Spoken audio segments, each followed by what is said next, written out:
Berancaman setelah transaksi 349 triliun terbongkar, Arteria Dahlan dibungkam Mahfud MD di ruang sidang. Bisa dihukum 10 tahun. Beranikah saudara Arteria bilang begitu kepada Kepala BIN, Pak Budi Gunawan? Pak Budi Gunawan tuh anak buah langsung presiden. Anak buah langsung presiden ya. Bertanggungnya presiden, bukan anak buahnya Menko Polhukam. Tapi setiap minggu laporan kayak ini resmi, info intelijen kepada Menko Polhukam. Coba saudara bilang ke Pak Budi Gunawan. Pak Budi Gunawan, menurut Undang-Undang BIN bisa diancam 10 tahun penjara. Berani enggak? Menurut pasal 44. Kan persis yang saudara baca kepada saya, bahwa kalau menyampaikan ke Menko Polhukam 10 tahun Pak BIN nyampaikan, bukan ke presiden tapi ke saya. Ya, saya hormati Prof, orang tua dan guru saya. Akhirnya saya putuskan itu dulu. Prof membunuh anak-anak yang Prof didik sendiri, Prof. Kalau begini caranya, Prof. Saya punya karir dari kecil, Prof. Saya tidak pernah pakai fasilitas apa-apa. Tiba-tiba Prof mencoba membenturkan saya dengan yang amat saya hormati, Pak Budi Gunawan tadi. Bagi saya, takdir saya, kalaupun saya harus berhenti di sini, saya berhenti, Prof. Mimpi saya jadi anggota DPR. Nggak pernah saya punya cita-cita. Saya tidak takut kehilangan jabatan. Dan saya tidak bisa diancam-ancam. Kalaupun hari ini nanti setelah ini pimpinan saya mengatakan Arteria berhenti, ya saya berhenti, Prof.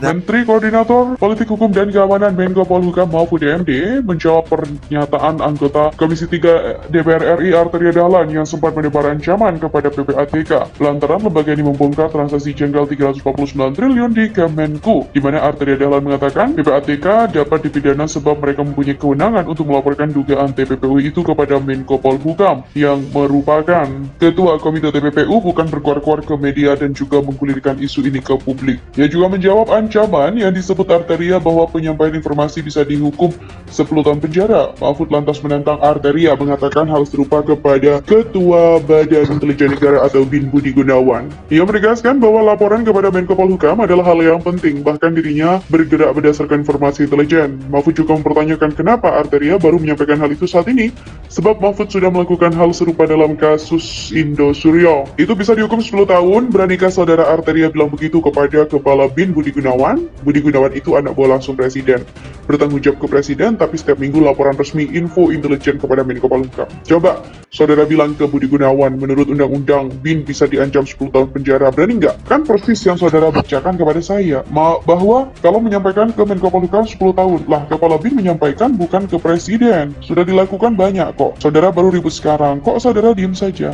Kita mengungkap kasus Indosurya yang sampai sekarang bebas di pengadilan, kita tangkap lagi karena kasus banyak. Itu kan PPATK, kok baru ribut soal ini, kata Mahfud MD. Menko Polhukam Mahfud MD menyatakan siap memenuhi undangan DPR RI untuk memberikan klarifikasi terkait transaksi janggal 349 triliun yang melibatkan Kementerian Keuangan.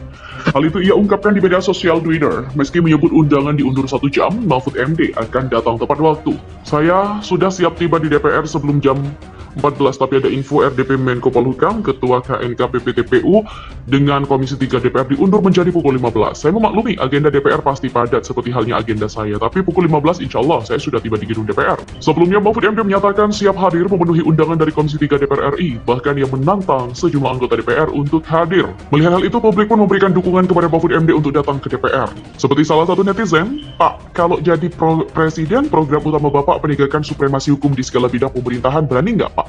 Presiden yang kemarin-kemarin lemah kalau soal penegakan hukum. Prestasi pembangunan dan ekonomi sih boleh lah, tapi supremasi hukum di negeri kita lemah banget. Saya juga sedang menunggu live-nya Prof dengan orang DPR. Mudah-mudahan nggak mulut lagi ya. Semoga nanti akan jadi terang benderang isu 300 triliun lebih ini. Semoga sukses dan sehat selalu buat Pak Muhammad Mahfud MD. Pesan buat orang DPR jangan nunda lagi ya, sahut netizen lain. Dimana Komisi 3 DPR RI pegang kartu offside Mahfud MD. Rapat disebut bakal panas sesaat lagi live. Menteri Koordinator Bidang Politik Hukum dan Keamanan Menko Polhukam Mahfud MD akan memberikan penjelasan kepada Komisi 3 DPR perihal transaksi janggal 349 triliun di lingkungan Kementerian Keuangan atau Kemenko.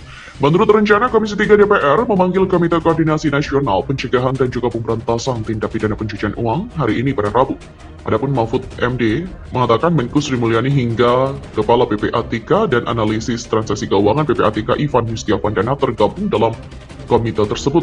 Rapat Komisi 3 DPR dengan Mahfud ini sebenarnya dijadwalkan berlangsung pada pekan lalu. Akan tetapi karena berbagai alasan, rapat itu ditunda hingga pekan ini. Komisi 3 DPR sendiri memastikan rapat terkait transaksi janggal 349 triliun ini bakal berlangsung panas. Apalagi sebelum hari ini tiba pun, para anggota DPR sudah lebih dulu melayangkan ancaman hingga tuduhan kepada Mahfud MD. Mahfud MD menyatakan siap hadir memenuhi panggilan Komisi 3 DPR. Ia menilai sudah menjadi kewajiban untuk datang ketika dipanggil oleh DPR. Mahfud juga menjelaskan dirinya sudah diminta oleh Presiden Jokowi untuk menyampaikan dugaan TPPU di Kemenku secara jelas kepada DPR. Mahfud juga berjanji sanggup memberikan penjelasan kepada DPR RI dengan sejelas-jelasnya sebab Presiden Jokowi memintanya untuk tidak menutupi fakta yang ada.